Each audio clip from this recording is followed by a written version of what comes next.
Hello everybody, Derpalypse here. Welcome back to some more Leviathan. We're almost near the end. This is almost the final destination.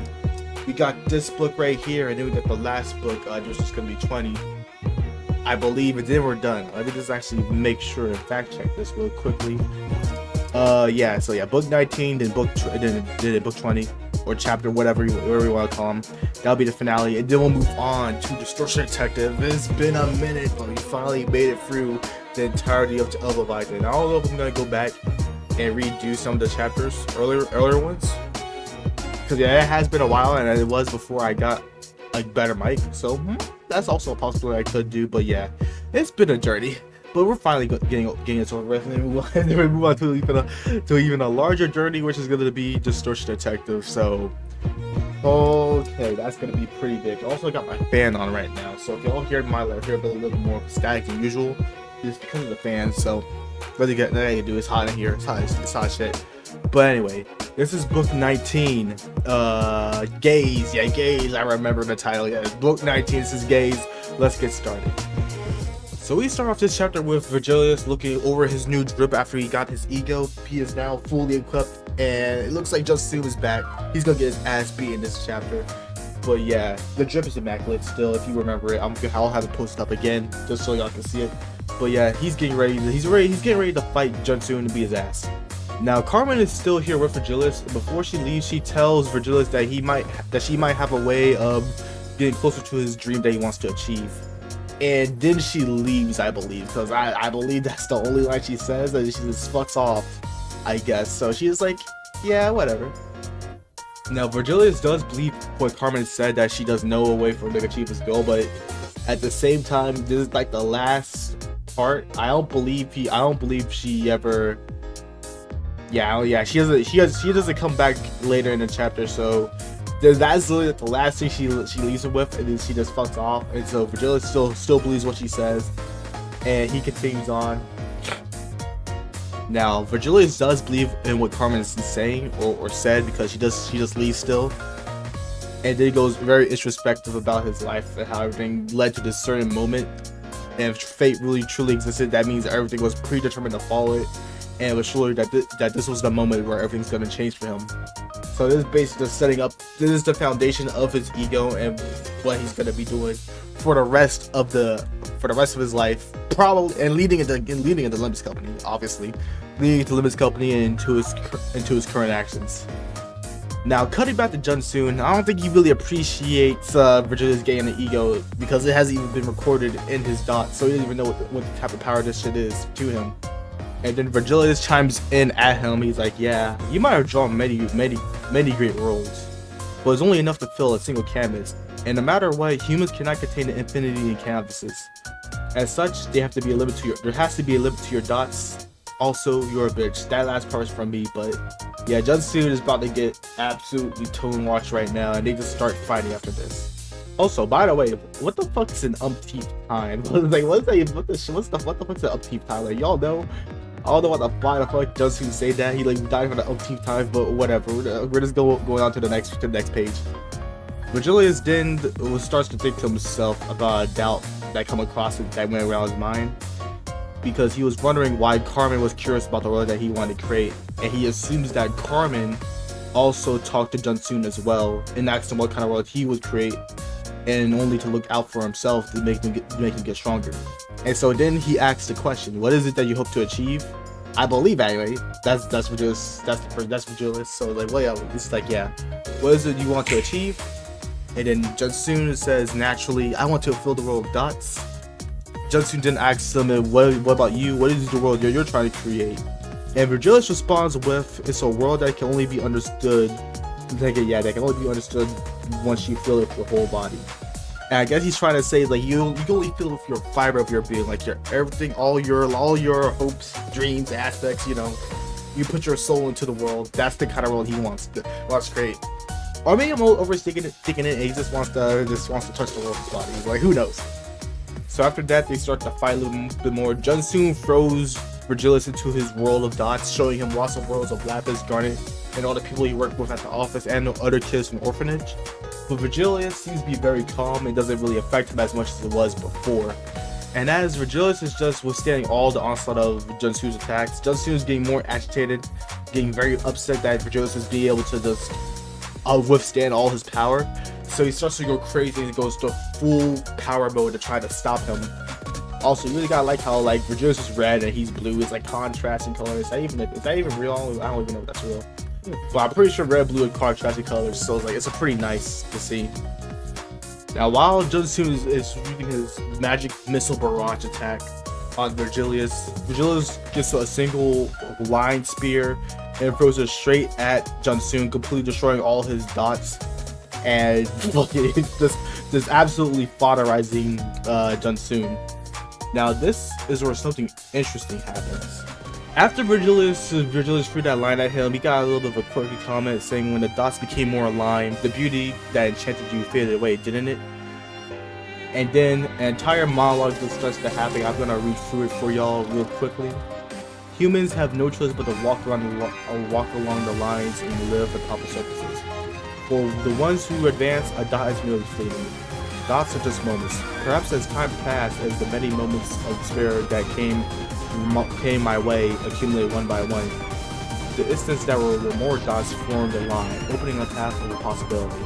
Jumsoon, in his obsession with the moment, line obsession, was fascinated by the stimulation an instant could cause.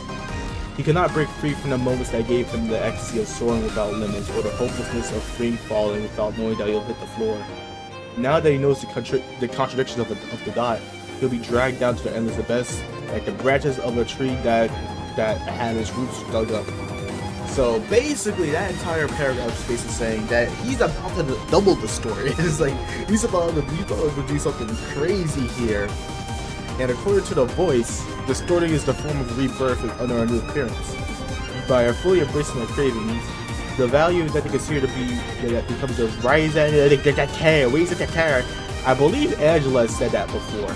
Actually, now I'm thinking about it. It's like reasons for existing is what that means. I'm pretty sure as well. I'm not gonna look that up, but I'm pretty sure Angela also said this back in Library of Ruina, which I'm gonna play soonish maybe after Lob Corp is finished. But anyway, and their forms take shapes. Their forms changes to the shapes that they wish for.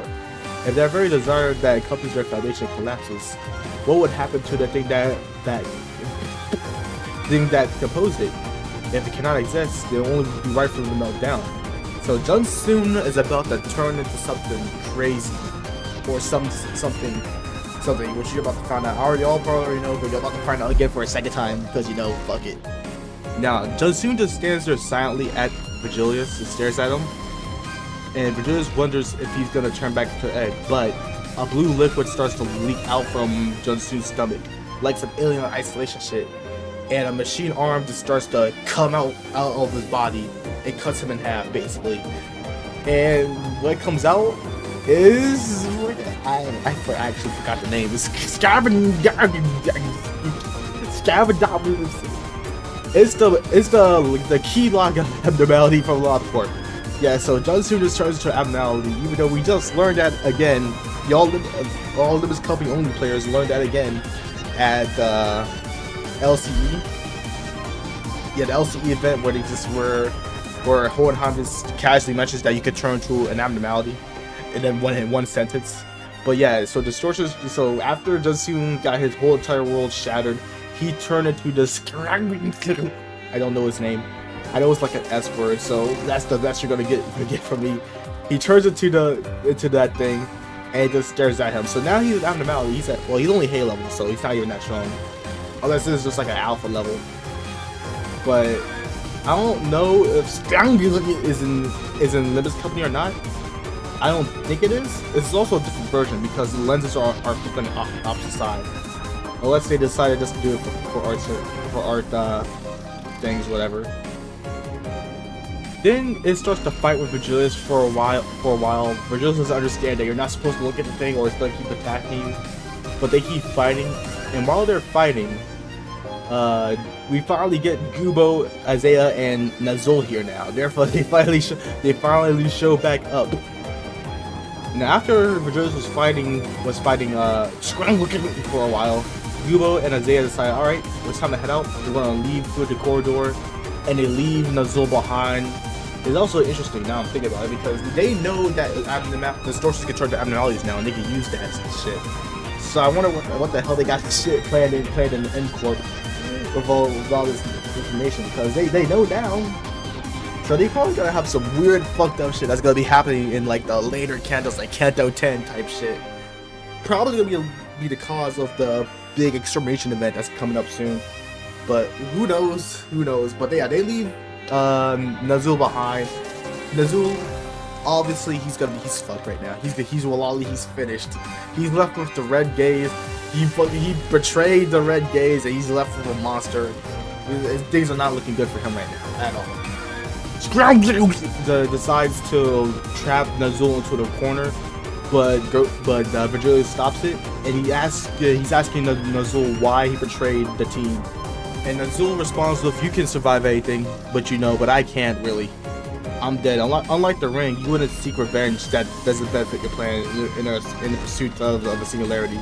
So you're just gonna leave me behind if I die here. But you're fine. I can't survive in the city by myself. I'd be hunted down by the ring for the rest of my life, and I'd be dead. But you think I was the only one too? I'm sure the other people felt the same way, man. It doesn't really matter that if you kill me here, my family will live. You would never kill my family. They're not a part of this. But the ring, they would have killed my family. Would have killed my family either way. So at least to know that you wouldn't kill him." And after Nazul says that, Virgilius closes his eyes and let's kill him. Goodbye, Nazul. You left. You were gone for like 5 chapters, but you're back and you just die instantly. So that's one more member that we know is now dead. That's one more that we know that's confirmed dead now. There's one left. There's one guy left. But as is killing Nazul, Virgilius blames himself somehow for some reason. I don't know why he's blaming himself. I have it up on the screen, but I don't know why he's blaming himself. Because like y'all collectively decided to, well, there's some weird shit. It's like this is like real, like, oh, you're the reason why. You're the reason why. If you didn't decide to go after these guys, if you decide to let the orphans die, it's your fault really dying here now, isn't it? Well, y'all could have just saved the kids and just leave the money behind. That's also a thing y'all could have done, but you decided against it for some reason. But whatever, I guess it's Virgilius' fault. Even though I don't believe it's his fault. I don't believe he did it. Virgilius, you've done all he did. Virgilius did the best he could. All right, he did the best he could in this situation. He tried to get money for the office, and he tried to get the kids saved. But yeah, he tried to do both things. He probably should have just focused on the kids, and the ring probably wouldn't go after them, because they're gonna get more kids later, which is still fucked up, but they could have just got more kids anyway. But still, I don't believe it's Virgilius' fault that all this happened. And now, I believe these are Nazul's last words, but he said, "If I were to die, then I hope then I hope that you bring me down, that I bring you down with me. But after all, my wish for death was a desire beyond my reach too." So damn, Nazul's like petty as fuck. Like, bro, like you killed your friends. Like what are you trying to be like? Like, what do you expect, Nazul? Like, all right. Then he dies, so he's gone again now. And Nazul and Virgilius decides to hide away from school for a while. So this is the final page of the chapter. I'm gonna read through the entirety of it for y'all again. So Virgilius starts off by saying he didn't obtain enough information before the short class to be adequate. However, he secretly knew that it was a new existence. A wholly strange secret of thoughts that was the life of a human being called Jumsoon.